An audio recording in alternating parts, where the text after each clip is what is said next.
देखो, जो गौतम बुद्ध नगर का मामला चल रहा है, प्रशासनिक अधिकारी इनको 5 तारीख से बहकाने का काम कर रहा है, हमको भी और पूरे गौतम बुद्ध नगर के ये 12 संगठन है, इनको भी। अभी करीब 140 लोग जेल में बंद हैं। प्रशासन और सरकार इतनी झूठ बोलती नहीं देखी।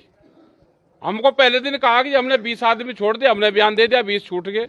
छूटा एक आदमी नहीं, कभी 27 बता दे, कभी 20 बता दे, कभी 40 बता दे। देश में किसान आंदोलनों को दबाने का काम करा जा रहा है, साजिश प्रशासन रच रहा है, पूरी सरकार। उनके पास में 23 दिसंबर तक का टाइम है। इनसे बातचीत का माहौल करें, जितने लोग जेल में बंधे उनको रिहा करें। जो डराने धमकाने का, मारपीट करने का काम कर रहा प्रशासन, उसको रोके। अगर एक थाना करेगा तो हर जिले में थाने हैं, ये नहीं कि लोग गौतम बुद्ध नगर में ही जाएंगे। हम 23 तारीख में यहां से कैडा निर्णय लेंगे और जो भी यहां से घोषणा होगी, मीटिंग अगली होगी तो गौतम बुद्ध नगर में ही मीटिंग होगी। अगला निर्णय लिए जाएंगे, थानों पर होगी तो थानों पर होगी। एक आंदोलन देश में बड़े करने की जरूरत है। दिल्ली की हमारी कोई कॉल अभी नहीं है। दिल्ली की कॉल संयुक्त मोर्चे की होगी। कब होगी, क्या होगा, वो दिल्ली के इशू पर बात होगी, जो राष्ट्रीय स्तर के इशू है। गौतम बुद्ध नगर के जमीन का इशू है, वहां का 10% मुआवजे का इशू है। लेकिन अभी कोई प्लेटफॉर्म तैयार नहीं है कि जिसपे गौतम बुद्ध नगर के पूरी कमेटी बातचीत कर ले। ठीक है सर, शंभू बॉर्डर पर भी किसानों को रोका जा रहा है, लाठीचार्ज हो रहा है, पानी की बौछार की जा रही है, इसको लेकर क्या कहना है? वो चल रहा है, एक वो मूवमेंट है। आज 10 महीने में पहली बार उस संगठन का मैसेज आया है कि आपस में बैठ के बातचीत करें। हमने बार बार ये कहा कि जो भी आंदोलनकारी संगठन, एसकेएम के लोग 2021 में दिल्ली से वापसी आए थे, उन सबको इकट्ठा बैठना पड़ेगा।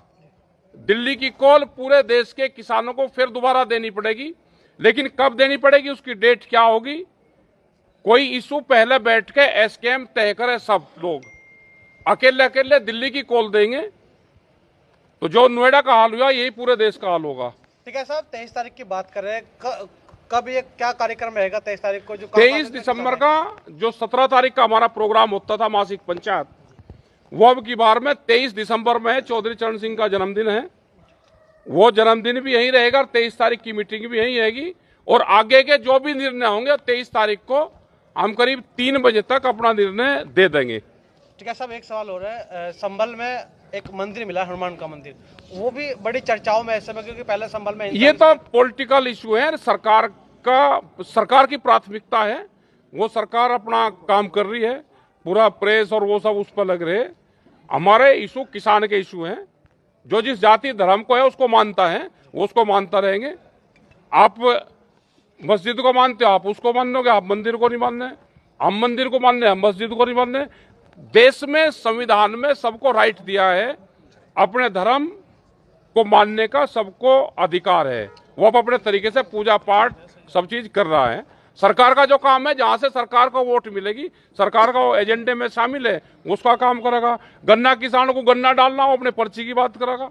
सरकार अपनी वोट की बात करेगी। ये जो नोएडा का किसान है, अपनी जमीन की बात करेगा। दुकानदार अपना सामान बेचने की बात करेगा। तो सबका अपने काम है, सरकार का भी काम है, तो अपना काम करें। ठीक है साहब, देखिए शंभू बॉर्डर पर एमएसपी की मांग को लेकर, नोएडा में प्राधिकरण के मुद्दे को लेकर, यूपी में यहाँ गन्ने भाव की बात आप कर रहे हैं, मीटर बिजली की मीटर की बात, क्या सारी चीजों को एक जगह समायोजित करने के कोई ऐलान आप लोग? उसका संयुक्त मोर्चा, उसके लिए एक बड़ा प्लेटफॉर्म है और पूरे देश के लोग उस पर काम कर रहे हैं। आप अपने स्टेट में, आप अपने जिलों में लोग आप अपने संगठन पर काम करते हैं, लेकिन जब नेशनल इशू आता है तो उस पर संयुक्त मोर्चा काम करता है। हर क्षेत्र में अलग इशू है, उस पर भी लोग अपने काम करते हैं और आप अपने बैनर, आप अपने झंडे, आप अपने इशू को लेकर लोग आंदोलित और काम कर रहा है। ठीक है।